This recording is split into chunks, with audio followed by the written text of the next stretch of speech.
Marco Rubio se reúne con presidente electo Nasri Asfura, sella su reconocimiento y confía en trabajo conjunto con Trump. Declaratoria electoral es legal, no procede reconteo de urnas. Congreso Nacional se excede en funciones.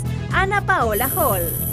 Fuerzas Armadas ratifican respeto a Constitución, a declaratoria del CNE y aseguran habrá nuevo gobierno. Roosevelt Hernández sigue pujando con reconteo con Redondo. Presidenta Castro ratifica vigencia del tratado de extradición y pide diálogo con Trump. En una estrategia tardía al término de su gobierno, opinan analistas. Liberales aún no ungen su candidato para presidir el Congreso Nacional. Nombran comisión para iniciar diálogo con el Partido Nacional y buscar contrapesos al poder. Salvador Nasralla anuncia que volverá a correr por la presidencia de Honduras en el 2029 por el Partido Liberal. Banco Central actualiza encuestas sobre hogares, estancada hace 25 años, mientras INE ofrece directorio de negocios en Honduras por territorios. El Papa recibe a María Corina Machado, Trump lo hará el jueves y las protestas se intensifican en Irán. Este es su noticiero TN5 Estelar con Renato Álvarez y Luz Madrid.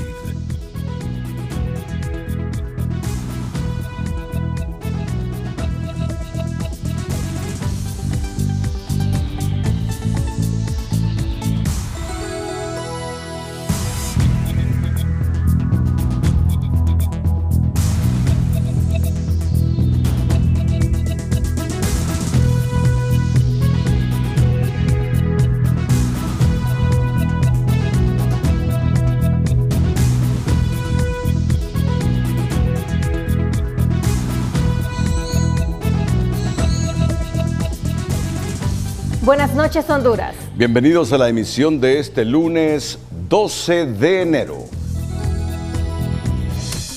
La noticia del día es presentada por Claro. Honduras lo tiene claro, con la mejor red y la red más rápida de Honduras.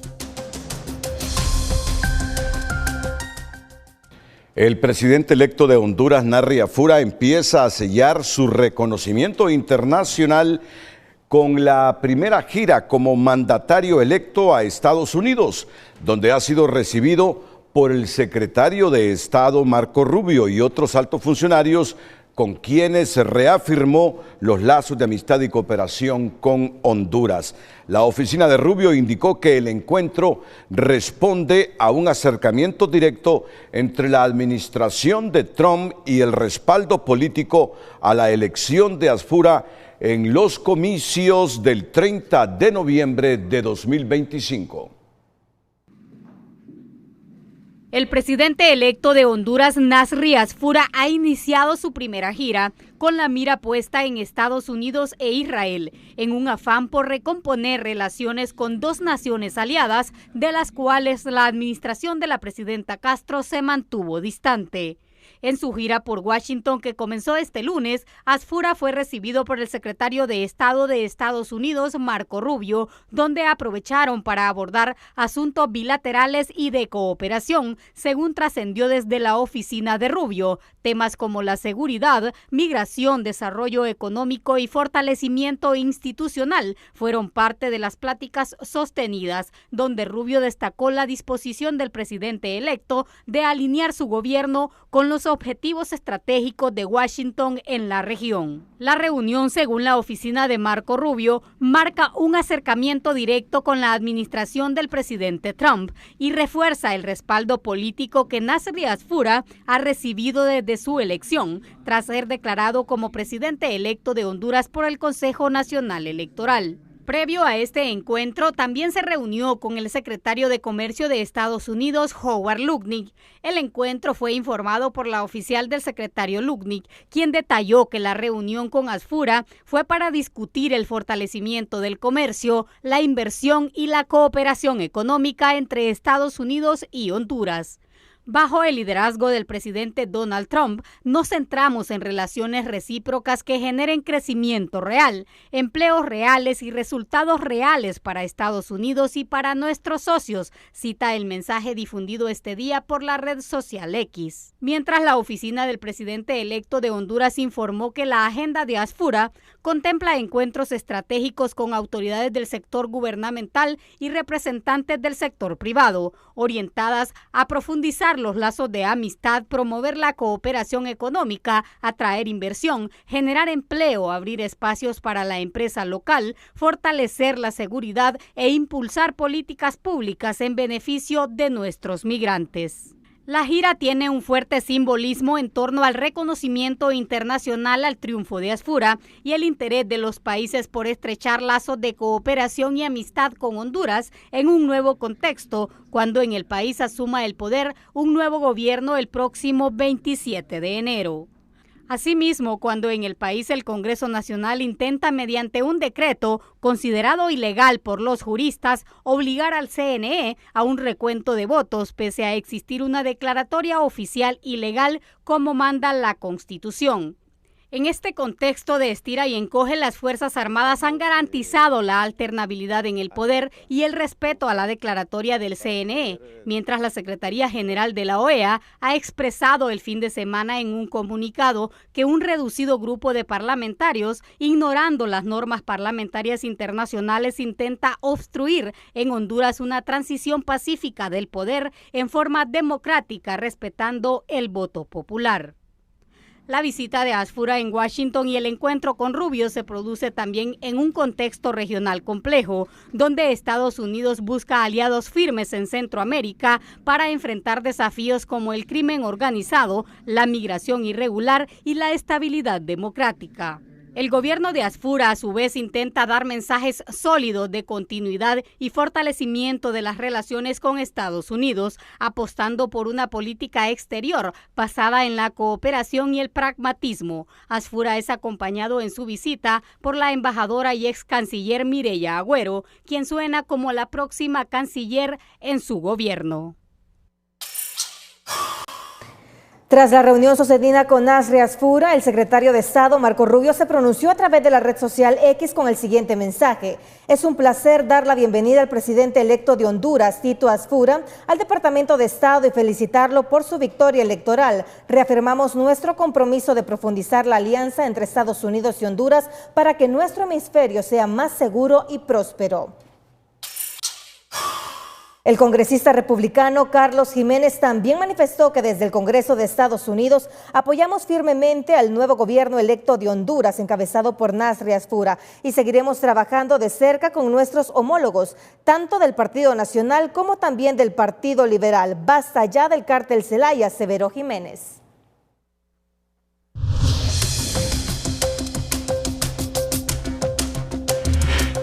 Previo a su viaje a Washington, el presidente electo sorprendió a los viajeros en el aeropuerto de Palmerola al sustituir su vestimenta informal, pero no su cercanía con los numerosos viajeros que se acercaron para tomarse fotografías y los empleados aeroportuarios para conversar con el futuro gobernante. Adiós, señor presidente.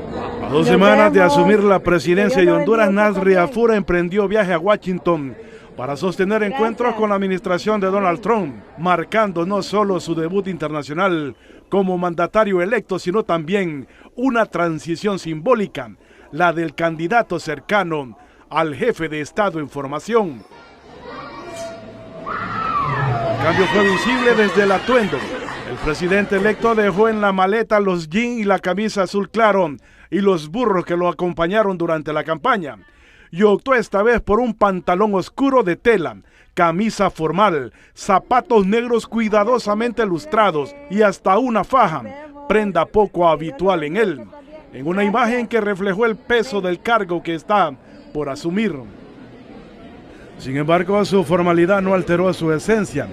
Mientras recorría los pasillos del Aeropuerto Internacional de Palmerola, ASFURA se mostró cercano y espontáneo, saludando a viajeros, conversando con empleados y repitiendo ya su conocido grito de campaña, la racha, que resonó entre sonrisas, respuestas cómplices y teléfonos alzados para capturar el momento. En una escena que rompió el protocolo, el futuro mandatario cargó personalmente su equipaje, escoltado por 2 militares. La imagen sencilla pero potente dejó un mensaje claro. Aun cuando el traje cambia y la agenda se internacionaliza, el papi a la orden sigue caminando con los pies en la tierra. La vestimenta podrá ser distinta, pero el estilo permanece. Nasrias Fura inicia su ruta diplomática sin renunciar a la cercanía que lo conectó con la gente, ahora con la responsabilidad de representar a Honduras en los pasillos del poder internacional. Mariolanda, Telenoticias.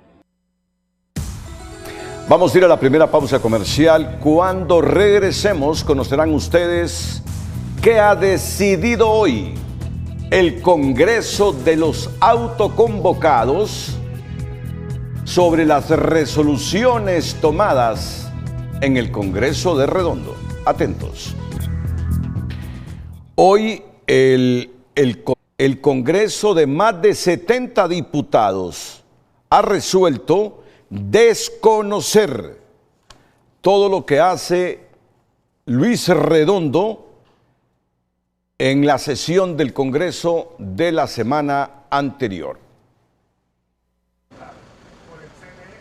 Con este impresionante dispositivo de seguridad de efectivos militares se desarrolló este lunes la sesión extraordinaria de diputados autoconvocados que aprobaron por unanimidad de votos desconocer todas las resoluciones del jueves anterior en la sesión de congresistas, en su mayoría de libertad y refundación. El proyecto de resolución presentado y aprobado por unanimidad por la congresista Maribel Espinosa Turcios es que todo lo actuado en la sesión del jueves anterior, en la que presidió el ingeniero Luis Redondo, es totalmente nulo, que no tiene ningún efecto jurídico, porque fue un acto totalmente alejado de la realidad jurídica del hemiciclo.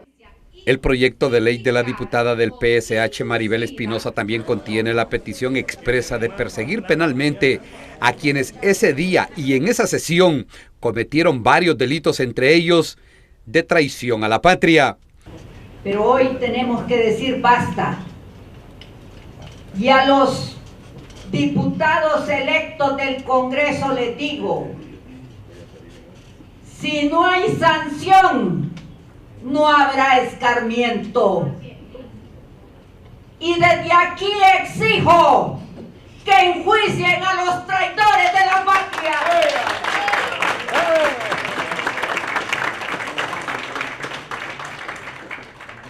Eso debe de pasar.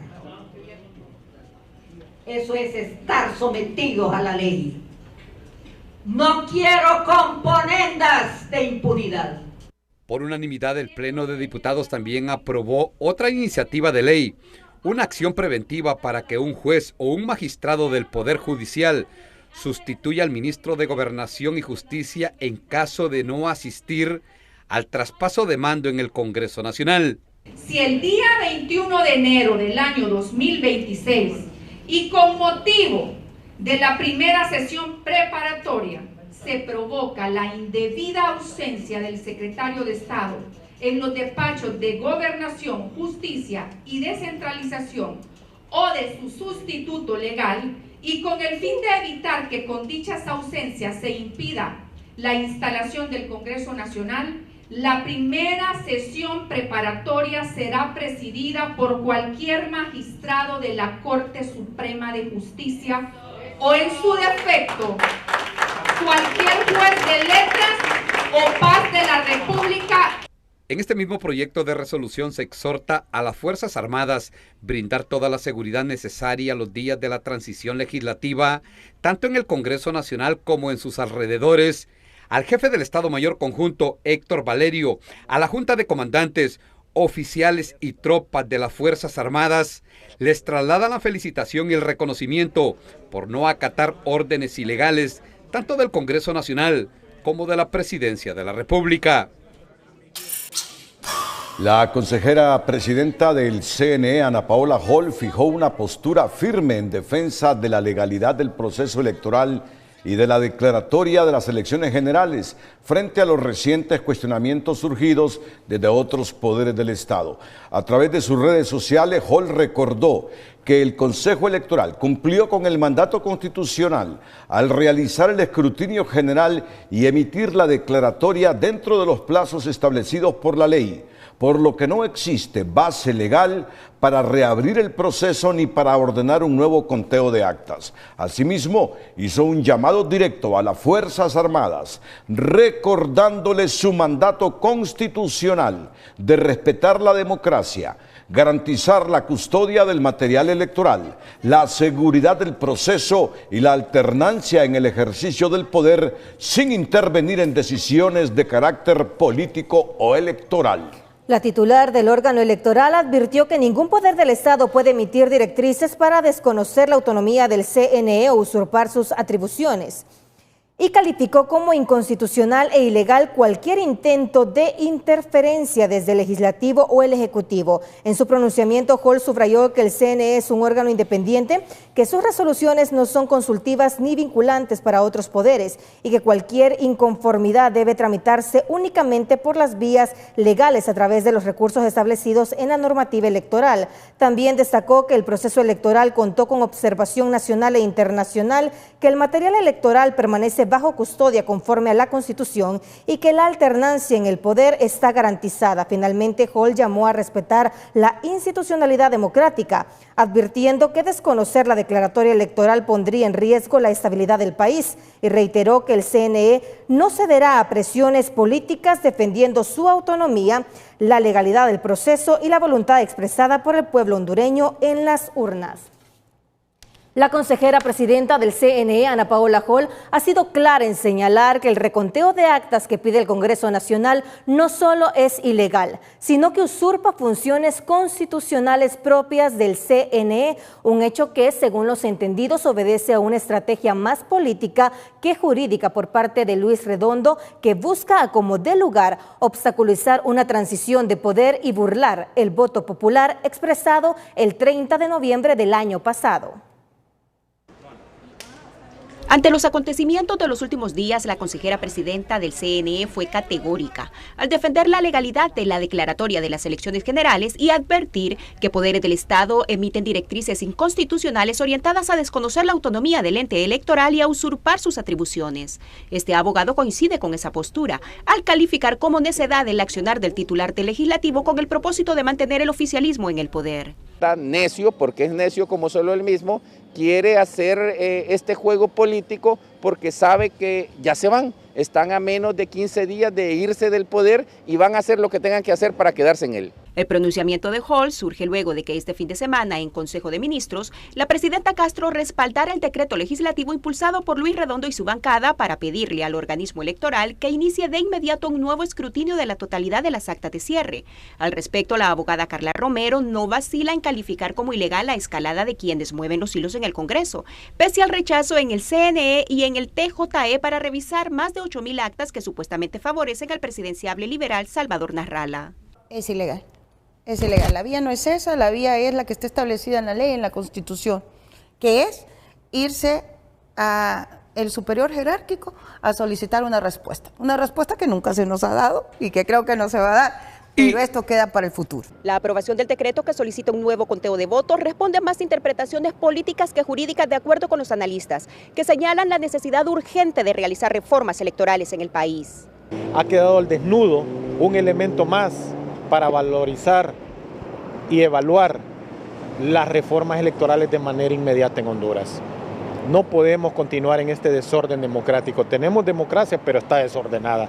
Debemos de llamarnos a la reflexión y al orden, sociedad y clase política en Honduras. Mientras el Ejecutivo respalda una iniciativa impulsada desde el Congreso, diversos sectores de la sociedad hondureña coinciden en una advertencia. Reabrir un proceso ya declarado no es un acto jurídico, sino una decisión política que tensiona la institucionalidad democrática y coloca al país en un nuevo escenario de confrontación institucional. Gabriela Lobo, Telenoticias. La secretaria del Congreso Nacional, Luz Angélica Smith, remitió al Consejo Electoral el decreto 58-2025, publicado en el Diario Oficial La Gaceta, que busca revertir la declaratoria oficial de resultados electorales. Mediante un oficio dirigido a la presidenta del CNE, Ana Paola Hall, se solicita de manera respetuosa la realización del escrutinio de más de 19,000 juntas receptoras de votos, como parte de las decisiones adoptadas por Luis Redondo y una parte de la bancada de Libre en sesión extraordinaria del pasado jueves. Contra este decreto ya han interpuesto al menos 4 acciones de inconstitucionalidad en las últimas horas, que en los próximos minutos se lo vamos a detallar aquí en el Noticiero Estelar de Honduras. El Tribunal de Justicia Electoral juramentó este lunes a 30 secretarios de actuaciones y a 150 integrantes de las juntas de los recuentos jurisdiccionales en el marco del inicio de este proceso, que comenzará oficialmente este martes. De acuerdo con lo informado por el Tribunal de Justicia Electoral, los primeros municipios en someterse a los recuentos son La Lima en el departamento de Cortés, Camascan en Tibucá, así como Tatumba y Valle de Ángeles en Francisco Morazán. La institución señaló que estas acciones forman parte del cronograma establecido para garantizar la transparencia, legalidad y correcta resolución de los recursos electorales presentados. La plataforma Defensores de Honduras presentó este lunes un recurso de amparo con suspensión del acto reclamado contra el decreto 58-2025 impulsado por Luis Redondo. La abogada constitucionalista Rodela Foz calificó de ilegal cualquier intento de reabrir urnas con votos ya contados por el CNE y advirtió que el oficialismo busca imponer decisiones al margen de la institucionalidad. En este momento lo que nos importa es sostener la democracia, es sostener que el voto que yo deposité, que Pedro deposité, tenga un efecto jurídico. ¿Y cuál es ese efecto jurídico? Que tenga valor, que logre la alternabilidad del ejercicio del poder público, que eso es lo que queremos, y no que se instale el mismo gobierno de manera abrupta, a la fuerza, y por el hecho y el abuso sometido por este señor Luis Redondo. Defensores de Honduras pidió a la Corte Suprema de Justicia admitir el amparo con trámite urgente y suspender el decreto. A la Sala de lo Constitucional también llegó otro recurso. Los abogados Leonel Núñez y Fernando González interpusieron el recurso de inconstitucionalidad contra el decreto 258-2025, al sostener que el Congreso Nacional pretende alternar competencias que no le corresponden, forzar decisiones fuera del marco legal y sentar un precedente peligroso para el sistema democrático. Y que se admita con suspensión del acto. Esto quiere decir que cualquier acción que quiera ejecutarse por parte del Poder Ejecutivo o del Poder Legislativo en este momento, pues no tenga ningún valor. Así que lo que esperamos es que se respete el derecho, respetar la Constitución y sobre todo pues hacer un llamado a las autoridades que van saliendo para que no hagan las del pato. Yo creo que ya van saliendo, deben darse a conocer de que más de 3 millones de hondureños decidimos cambiar el gobierno y que hay que respetar eso. Ahora será la Corte Suprema de Justicia la que decida si admite el recurso y frena un acto que, advierten, pone en riesgo la democracia. Por su parte, el general Roosevelt Hernández aseguró que la presidenta Xiomara Castro ha sido clara en garantizar la alternabilidad en el poder y el respeto al orden constitucional en el marco del proceso electoral que aún se encuentra en desarrollo. La señora presidenta y constitucional de la República y comandante general de las Fuerzas Armadas, Iris Xiomara Castro Sarmiento, ha sido clara en todas sus intervenciones públicas y también nos ha garantizado, nos ha dicho a nosotros que se va a garantizar.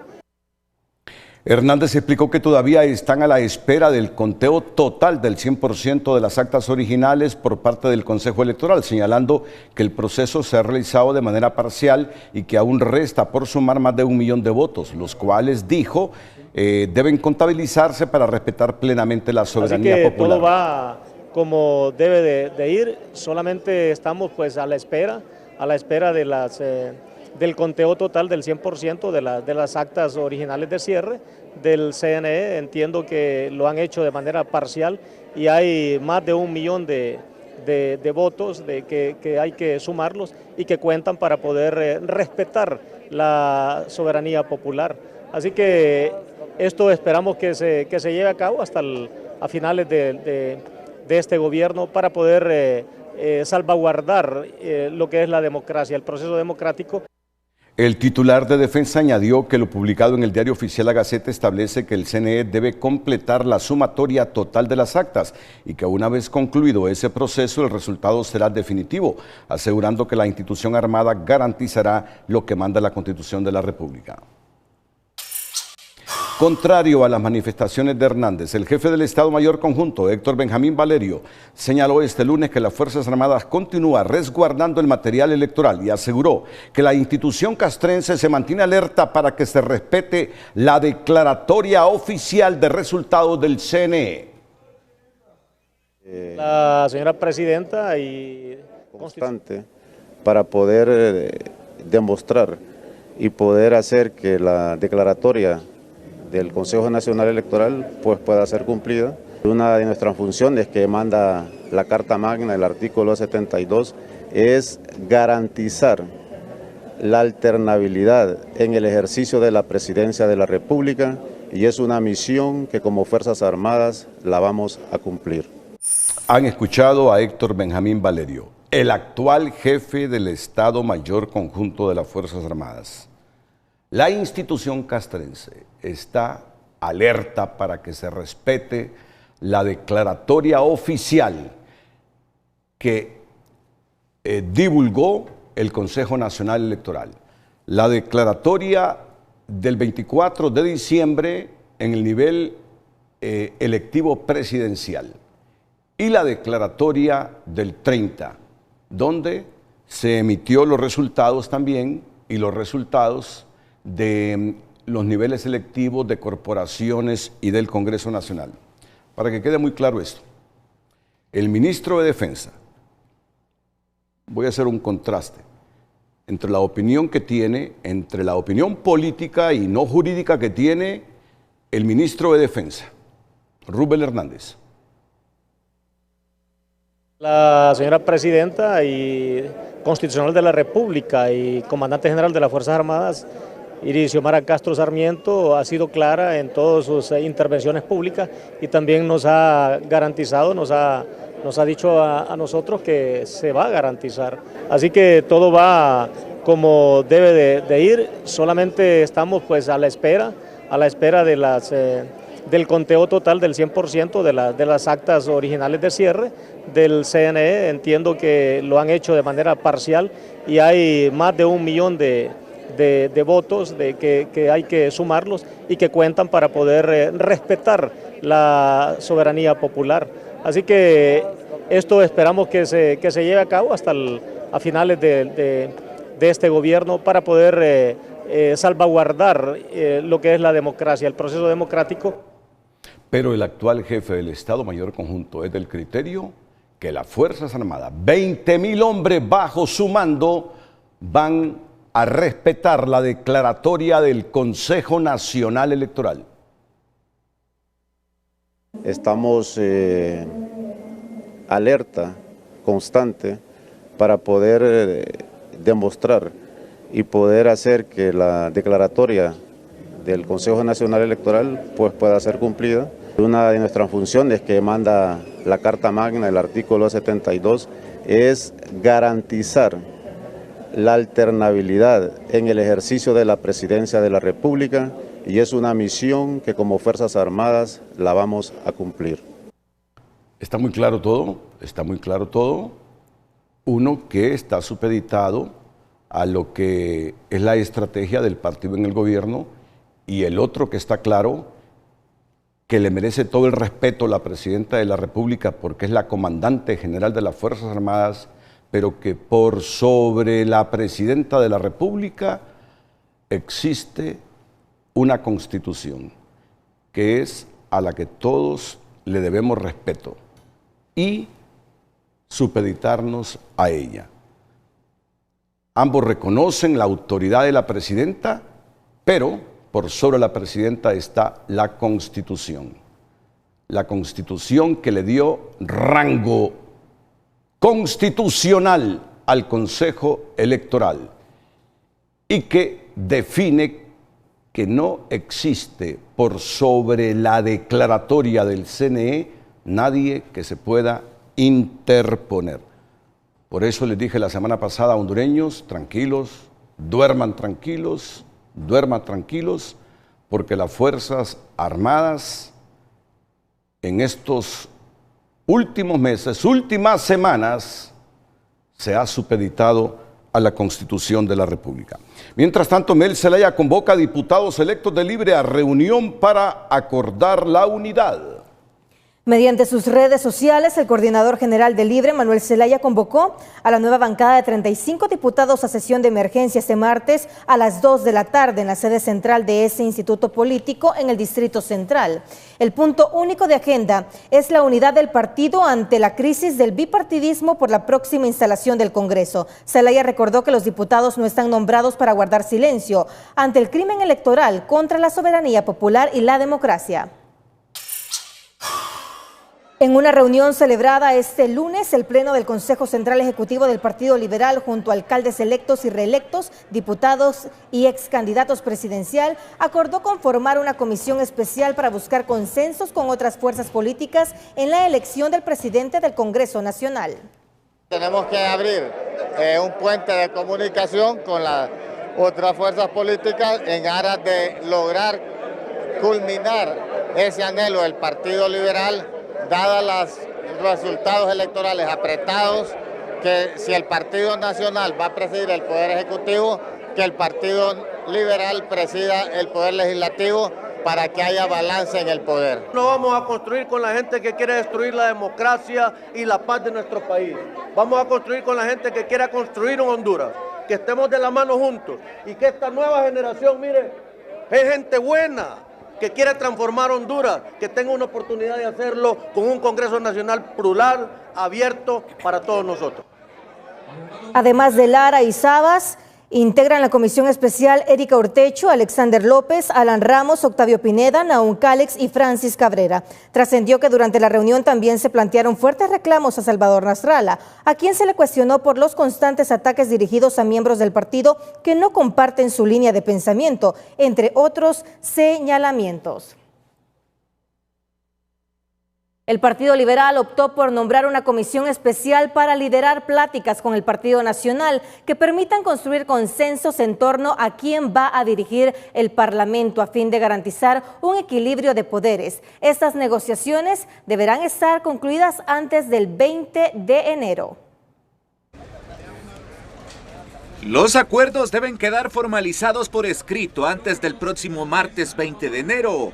La consigna no puede ser más clara: aspirar a la presidencia del Congreso Nacional sin comprometer al Partido Liberal y sin negociar cargos públicos ni ningún tipo de canonjía bajo la mesa. Esta comisión lleva un mandato claro que es cero negociación de chambas, cero negociación de todos temas. No es a negociar que va a hacer los acercamientos para la búsqueda de la paz, de la tranquilidad y también la búsqueda del primer poder del Estado. La comisión especial será presidida por Marlon Lara y Yuri Sabas, los dos posibles candidatos liberales, quienes van a liderar las pláticas con el Partido Nacional en la búsqueda de consensos que permitan una junta directiva del Congreso multipartidaria. La idea de los liberales es no construir acuerdos con quienes pretendan destruir la democracia. Según el ex candidato presidencial, los 41 votos de la nueva bancada actuarán en una misma línea, puesto que lo que buscan es garantizar el equilibrio de poderes. Nos corresponde, por lo menos, presidir uno de los poderes del Estado para que haya un equilibrio y no los excesos que vivió el país entre 2010 y 2022, cuando el Partido Nacional tuvo el poder legislativo y el poder ejecutivo. De acuerdo con Nasralla, para elegir al candidato a la presidencia deben considerarse múltiples criterios, ya que está en juego una agenda de reformas y acciones inmediatas que el nuevo Congreso deberá priorizar en sus primeros meses de gestión. Y es que la mayoría calificada que podrían alcanzar liberales y nacionalistas abriría la puerta a decisiones de alto impacto institucional, como la aprobación de reformas estructurales y la aplicación de juicios políticos a altos funcionarios afines al oficialismo, subrayó este analista. Tienen precisamente un número bueno como para lograr no solamente quórum simple, sino que quórum calificado y poder buscar algunas situaciones que el mismo país necesita que se corrijan. Pero si esto no se da como tal, podrían perder esa oportunidad. Con los 41 votos liberales harían falta 24 más para garantizar que la presidencia del Congreso pueda pintarse de rojo, blanco y rojo, rompiendo así una tradición política de más de 40 años.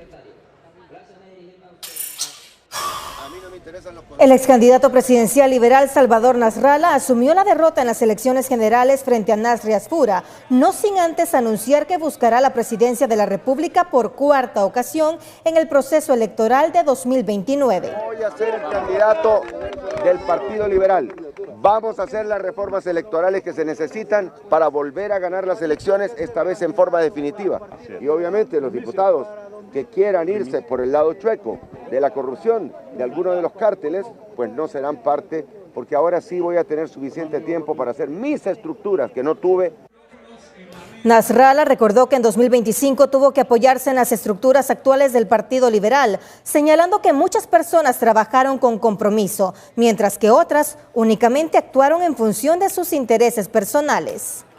Bueno, justamente con estas noticias recibo una llamada de Germán Lobo. Germán es ex consejero electoral y me llama la atención que en su mensaje me dice: estas son las actas.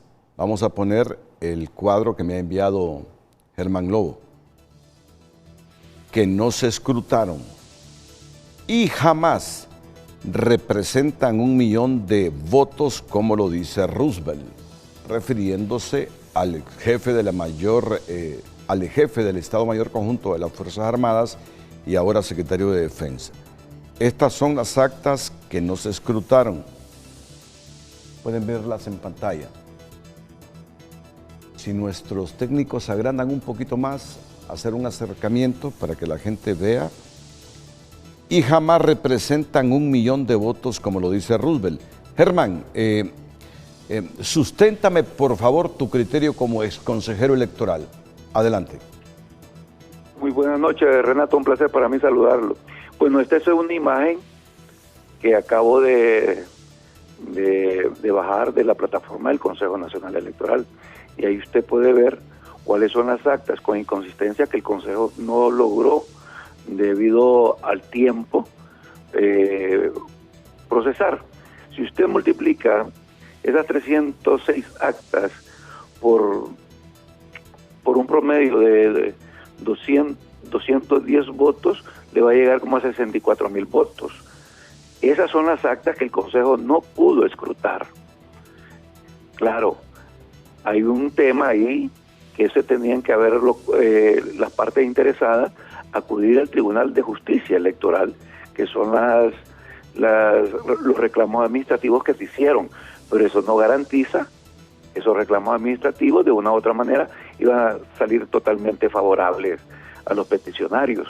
Entonces creo que aquí han tratado de confundir a la sociedad hondureña y han querido violentar la declaratoria que el Consejo Nacional Electoral misma, que ya está firme.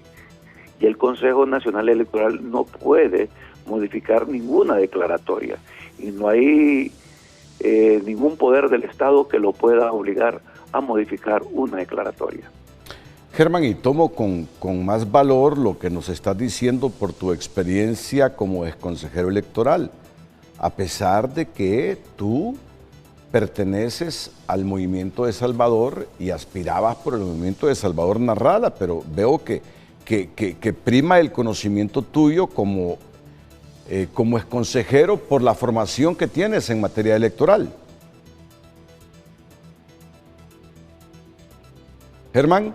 Sí, efectivamente, Renato. Eso que yo pertenezca al Partido Liberal de Honduras y que haya optado participar junto con el ingeniero Salvador Nasrallah a una candidatura y haberlo apoyado durante el proceso, no me hace desconocer el concepto jurídico del proceso electoral, y por lo tanto tampoco puedo salir a engañar a la sociedad hondureña, porque mi responsabilidad como demócrata es buscar la mejor manera de orientar a la sociedad hondureña. ¿Y ese 1 millón de votos que dice Roosevelt Hernández, le encuentras algún asidero para...? Bueno, ya lo está rebatiendo, pero pero por lo menos que quede un margen para que nos diga de dónde es que se agarra eso de que hay 1 millón de votos ahí en lo que no se ha escrutado. Podría ser que él está tomando en consideración los reclamos administrativos que se hicieron ante el Consejo Nacional Electoral, pero eso no impide que los ciudadanos que presentaron esos reclamos administrativos y que el Consejo por los tiempos les sugirió a los ciudadanos afectados que acudieran al Tribunal de Justicia Electoral, eso no indica que el Consejo está obligado a abrir maletas electorales, porque ya cumplió prácticamente con su obligación de atender el escrutinio general, y lo que queda es una minoría, es casi nada de actas, y que no significan grandes diferencias de lo que el Consejo Nacional Electoral emitió en su declaratoria. ¿Y ese argumento de Narrala? ¿Y ese argumento que todavía lo sostiene Narrala? Que en lo que se dejó de hacer por parte del CNE había 1 millón de votos favorables a él, porque él cree que sacó 1.8 millones de votos. Bueno, sí, mire, es más, usted puede comparar esta plataforma con la plataforma del CNA, que a mí me he puesto a estudiarla, y prácticamente manejan los mismos valores. Más bien en la plataforma del CNA se adelantó más el escrutinio que el que presentó el Consejo Nacional Electoral, y no hay ninguna variante de los resultados. Germán, sé que eras parte interesada porque participabas en el movimiento de Salvador Narrala. Yo tengo una pregunta sencilla, respetuosa. ¿Hubo fraude?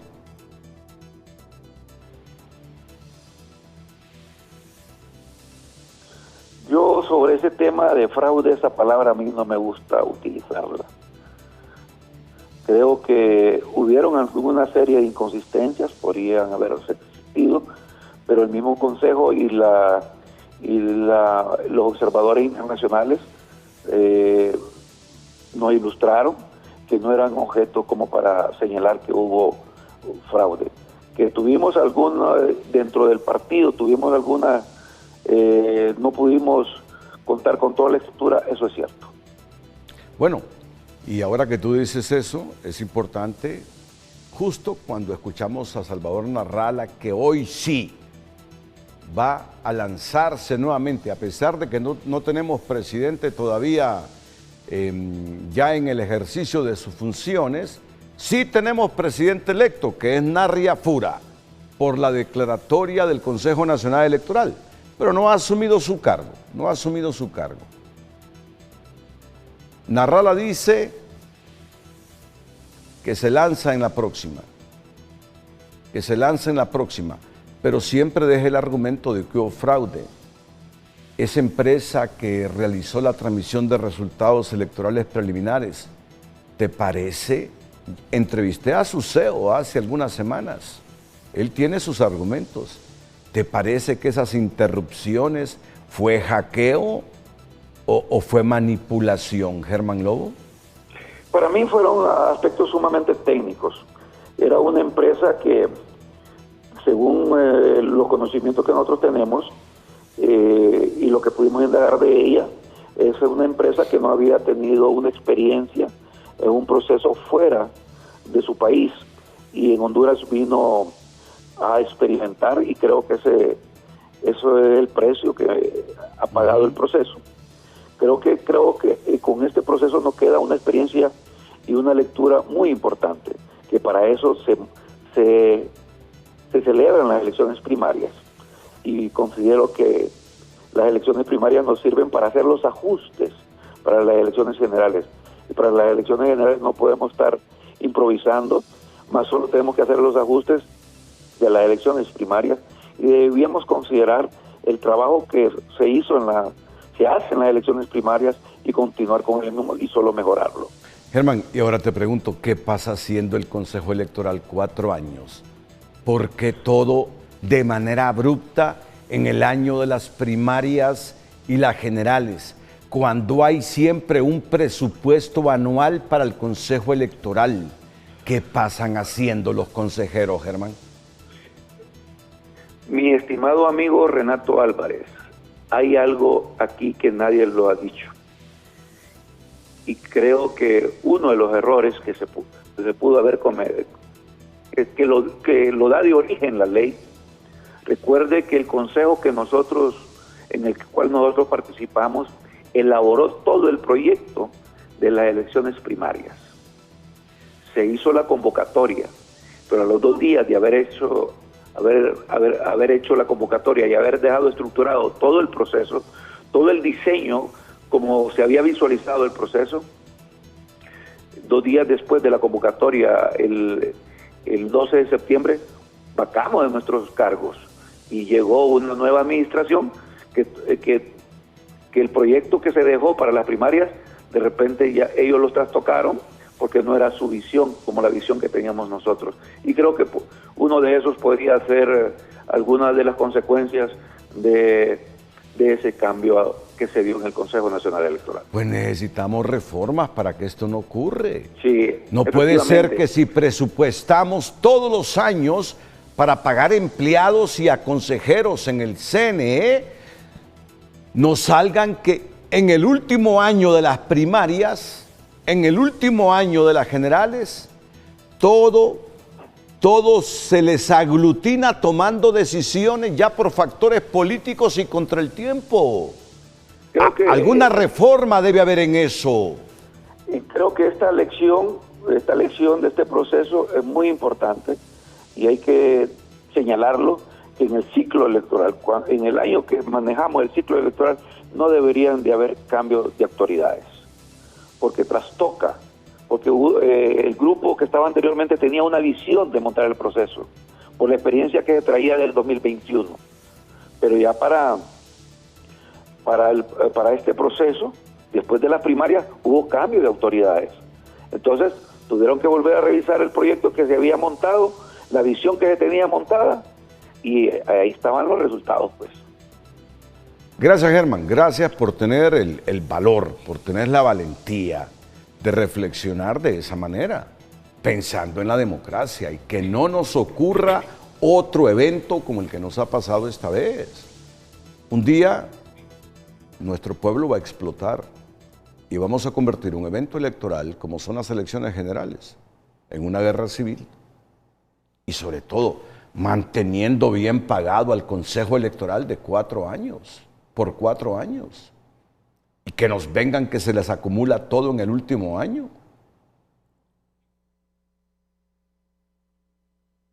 Cada consejero, yo entiendo, va a defender los intereses de su partido. Así ha sido históricamente. Pero hay que pensar en que los consejeros sean estrictamente técnicos. ¿Es posible eso? México, a pesar de cómo es México, ha logrado que su consejo electoral sea técnico. Aunque López Obrador y la señora que está actualmente de presidenta han estado pervirtiendo ese consejo electoral de México. Pero México, con la cantidad de electores que lo cuadruplican de lo que tenemos nosotros, maneja las elecciones sin los traumas que nos vienen a nosotros, manteniendo presupuesto anualmente para el Consejo Electoral. Pero uno sabe por qué. Por la intromisión de los partidos defendiendo sus intereses sectarios. Pervierten el proceso. ¿Será posible que esta vez logremos un Consejo Electoral estrictamente técnico? Y no porque Ana Paola, no porque Cosette López sean malas personas o malas profesionales. Inclusive Marlon. Pero cada quien se metió en el rollo de defender los intereses partidarios. Yo soy de los que creo, no van a estar de acuerdo conmigo, que lo que se produjo en ese consejo electoral con Ana Paola y Cosette fue en reacción a lo que pretendía hacer Marlon. Al final todos cayeron en el mismo costal defendiendo los intereses partidarios. Es posible que en esta nueva administración, en este nuevo Congreso, cortemos esos vicios estructurales que nos están afectando y al final solo multiplican nuestra pobreza. Aparte de la incertidumbre, Honduras pasó sin Navidad. En enero, Honduras sigue con alguna incertidumbre, aunque ahora ya más convencidos de que las Fuerzas Armadas. Y lo otro, al final se ha demostrado que las Fuerzas Armadas son garantes de la alternabilidad en el poder. Si la política de Roosevelt hubiese continuado hasta ahora, a saber en qué situación estaríamos. Pero este señor Héctor Valerio, con su cúpula, ha venido, se ha convencido de que se estaban desprestigiando como institución y dijo, no, la Constitución dice que nosotros somos garantes de la alternabilidad. Y hoy lo hemos escuchado. Hoy lo hemos escuchado a Valerio. El nombre completo del general Valerio, por favor, Lucecita. Héctor Benjamín Valerio. Si tiene rango constitucional el Consejo Electoral, los mismos políticos le dieron ese rango constitucional, vamos a respetar la declaratoria del Consejo Electoral. Y eso nos ha salvado de una casi inminente guerra civil que todos la idealizamos en noviembre. Esa posición de las Fuerzas Armadas de haber rectificado y decir Honduras no se merece que por juegos políticos e intereses partidarios estemos defendiendo posiciones partidarias. Nos vamos a ceñir a la Constitución y eso es lo que nos ha salvado. De ahí mi respeto para esta nueva cúpula. Y sigan así. Yo era de los que pedía que todo ese rol constitucional en materia electoral a las Fuerzas Armadas se lo derogáramos para que los civiles aprendieran a madurar. Pero me doy cuenta que son unos cipotíos imberbes que no han madurado y que por lo tanto necesitamos a la institución que ha tenido problemas, serios problemas y que ha cometido errores, pero parece ser la institución más madura para que este país haya evitado una guerra civil y un montón de muertos. De ahí mi respeto para las Fuerzas Armadas y la recomposición que hemos tenido en las últimas semanas con ellas. Vamos a seguir con nuestra agenda. Sigamos entonces, Lucecita. Entre otras temáticas, el gobierno que asumirá Nasri Asfura deberá aplicar una cirugía de riesgo a la estatal eléctrica por el agujero financiero que representa. Y todo indica que dentro de las proyecciones futuras se estará retornando a la ley de la industria eléctrica y la llamada extinción de la NE para poder recuperarla, según los entendidos en el tema. Bueno, la siguiente administración se va a encontrar a la peor NE que se ha visto en las últimas 4 décadas, hay que decirlo con mucha franqueza. Una proyección y un descomunal reto para el gobierno nacionalista que tendrá que enfrentar el mayor agujero fiscal del Estado, con una estatal eléctrica que acumula más de 108.000 millones de lempiras de deuda, pérdidas técnicas y no técnicas de energía en el orden del 36%. Las pérdidas, este gobierno las recibió en 33%, las está dejando en 36%. Cuando nosotros hacemos un acumulado de lo que se perdió en estos 4 años por pérdidas, son más de 50.000 millones de lempiras. Ese es sencillo, se pierden 14.000 millones de lempiras cada año, lo multiplica por 4 y ahí le va el resultado.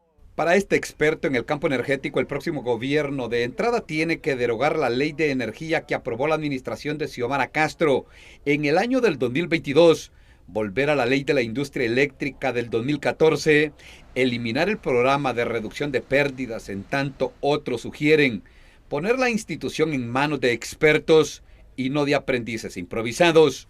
El rescate del ENE sí es posible bajo un plan integral. Pero la ENE no es una escuelita para que siga llegando gente a aprender y a improvisar. No hay tiempo para que improvisados lleguen a la empresa porque lamentablemente la operación del ENE no camina. En este marco vuelve a cobrar vigencia la palabra escisión, que no es más que separar la generación, transmisión y distribución de energía, o sea, crear 3 empresas independientes y acercarse a la exitosa experiencia de Guatemala, donde se hizo lo mismo y se abrió el parque energético a la competencia. Miren, en Guatemala tenemos el ejemplo de EXA, que es una empresa que tiene, o Energuate, podemos agarrar cualquiera de las dos, tienen casi 2 millones de clientes cada uno y cada empresa tiene 800 empleados a nivel de distribución. Entonces es muy sencillo, es exactamente igual que las telecomunicaciones. Aquí si yo quiero, por ejemplo, internet de mi casa, puedo encontrar 2 empresas. Va a haber un discurso, sobre todo en este enero, de que no hubo resultados en el ENE para poder así preparar el terreno para una eventual privatización, y lo que quieren es volver al modelo liberalizado de la Ley General de Industria Eléctrica aprobada en mayo del 2014. El fracaso mayor del actual gobierno, según la versión de los expertos energéticos, tiene que ver con la creación del Programa Nacional de Pérdidas de Energía, que en menos de 3 años se tragó casi 15.000 millones de lempiras sin reducir un solo punto. A cambio, se incrementó en 2.400 empleados la planilla de la ENE. Ese día el Banco Central de Honduras presentó la encuesta de ingresos y gastos de hogares que no se hacía desde hace 25 años y en ella se revela cómo viven, cuánto ganan y en qué gastan el dinero los hondureños. Después de 25 años sin actualizarse, el Banco Central de Honduras presentó este lunes la encuesta nacional de ingresos y gastos de los hogares, una radiografía clave para entender cómo viven, cuánto ganan y en qué gastan las familias hondureñas. La encuesta deja en evidencia un fuerte encarecimiento del costo de vida. En 1999 una persona gastaba en promedio 836 lempiras al mes. Hoy ese gasto supera los 5.485 lempiras, lo que representa un incremento de más del 500% en un poco más de 2 décadas. El gasto promedio por hogar se ubicó en 16.732 lempiras, pero la presión es mayor en las familias numerosas. Los hogares con más de 5 miembros gastan en promedio 19.179 lempiras al mes. Incluso vivir solo resulta costoso, pues se requieren más de 11.000 lempiras al mes, lo que evidencia que el consumo básico golpea a todos sin importar el tamaño del hogar. Asimismo, el informe detalla que los hogares gastan más en alimentos, transporte, vivienda, agua, electricidad y ahora se agrega el costo de la comunicación por uso de teléfono celular e internet. Por otra parte, se ha incrementado el ingreso, pues hace 25 años una persona percibía 1.082 lempiras mensuales, mientras que en la actualidad el ingreso promedio es de 7.347 lempiras, según el informe. Sin embargo, se observan fuertes brechas económicas. El ingreso promedio mensual por hogar es de 23.181 lempiras, pero a nivel individual la desigualdad es marcada. Mientras los de menores ingresos perciben apenas 5.637 lempiras, los de mayores recursos alcanzan hasta 55.847 lempiras. Por otra parte, la encuesta revela que casi 1 millón de hogares, 38 de cada 100 reciben remesas, con un promedio cercano a los 5.000 lempiras mensuales. Estos hogares registran un gasto superior a los 19.000 lempiras, un 25% más que las familias que no cuentan con este ingreso. En cuanto a los datos demográficos, la encuesta revela que la población creció en un 54%, 3.4 millones de personas más en estos 25 años y que está creciendo más el número de personas mayores y se reduce la cantidad de niños. La información será clave para medir la inflación, ajustar los salarios y evaluar las condiciones económicas reales de los hogares hondureños después de casi 3 décadas sin datos actualizados. Sara Carranza, Telenoticias. El Instituto Nacional de Estadística, en alianza con la Asociación de Municipios de Honduras, presentó el Directorio de Establecimientos Económicos 2024, el inventario más completo y actualizado del tejido empresarial del país. Esta herramienta consolida información de negocios activos en las 298 municipalidades de Honduras y pone fin a un rezago de más de una década sin una actualización integral, al permitir una radiografía precisa de la realidad productiva nacional. Usted puede identificar cuál es la actividad económica, el movimiento económico que tiene cada uno de los municipios. Los establecimientos económicos están también clasificados en micro, que son aquellos que van desde 1 lempira hasta 1 millón, luego están pequeños, están medianos y grandes, y las grandes son las que reportan ingresos de más de 50 millones de lempiras.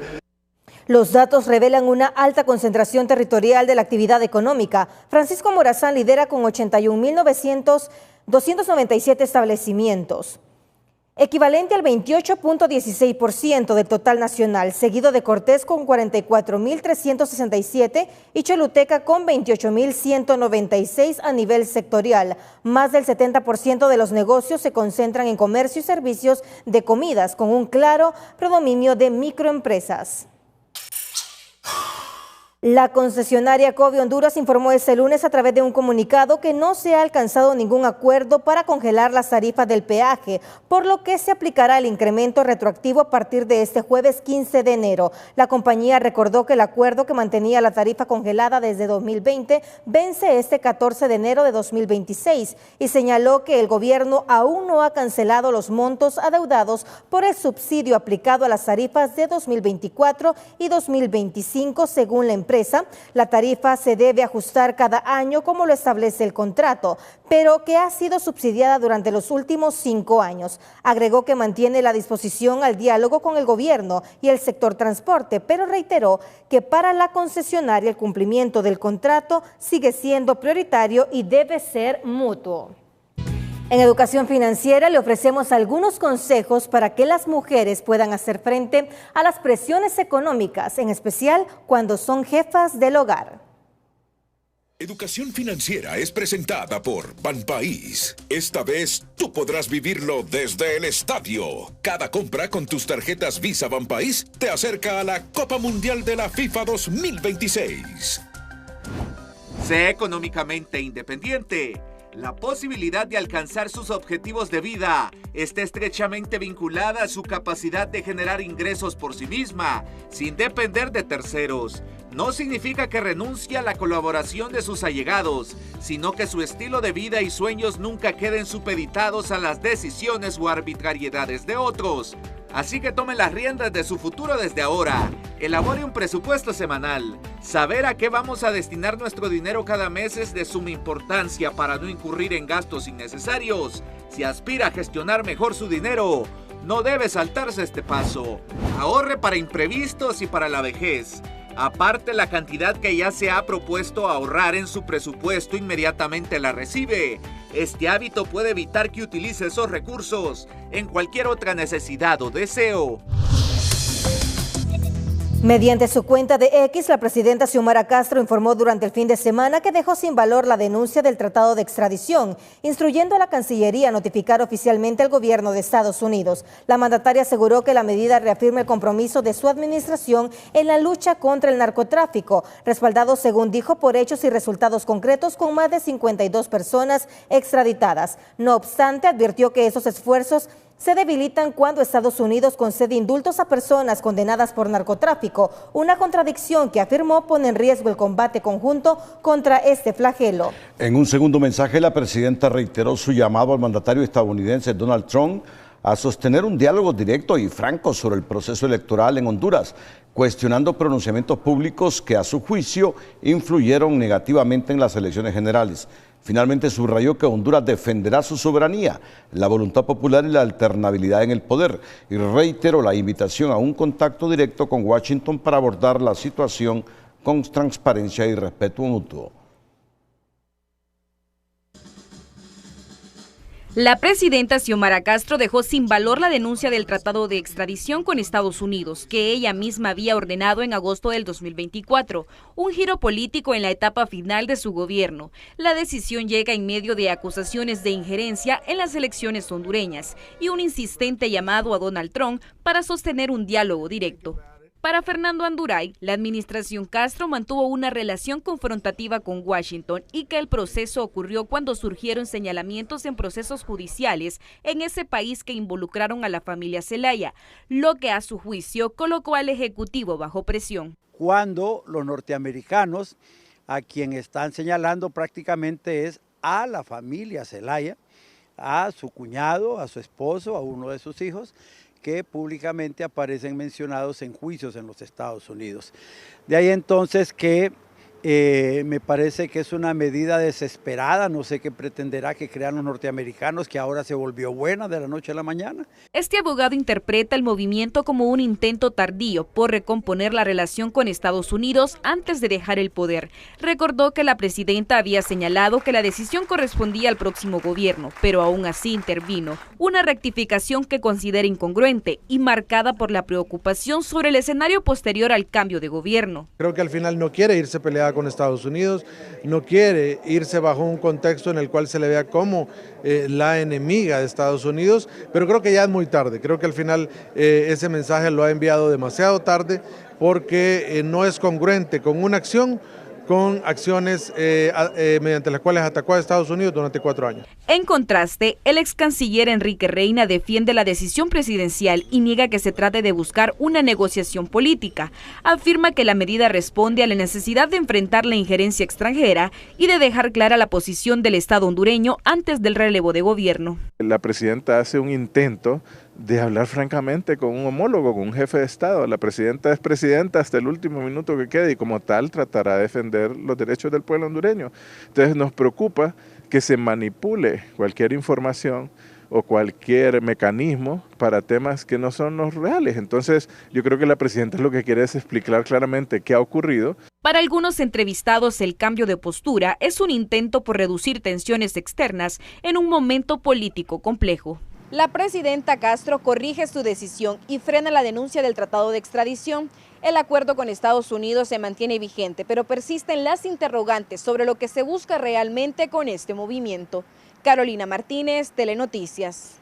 En la sala de emergencia del Hospital Mario Catarino Rivas murió Carla Patricia Vigil Murillo, de 47 años de edad, quien se desempeñaba como vicepresidenta del patronato de la colonia Arenales 2 en San Pedro Sula y era miembro asociada de la Confederación Nacional de Federaciones y Patronatos de Honduras. Según el informe preliminar, el ataque armado se registró la tarde de este lunes 12 de enero, cuando 2 sujetos armados le dispararon mientras se encontraba en su lugar de trabajo en la colonia Arenales de esa ciudad. Tras resultar gravemente herida, fue trasladada de urgencia al Hospital Mario Catarino Rivas, donde minutos después se confirmó su fallecimiento pese a los esfuerzos del personal médico. De acuerdo con denuncias de la Confederación de Patronatos, la dirigente comunitaria habría recibido amenazas previas presuntamente relacionadas con conflictos de tierra en ese sector.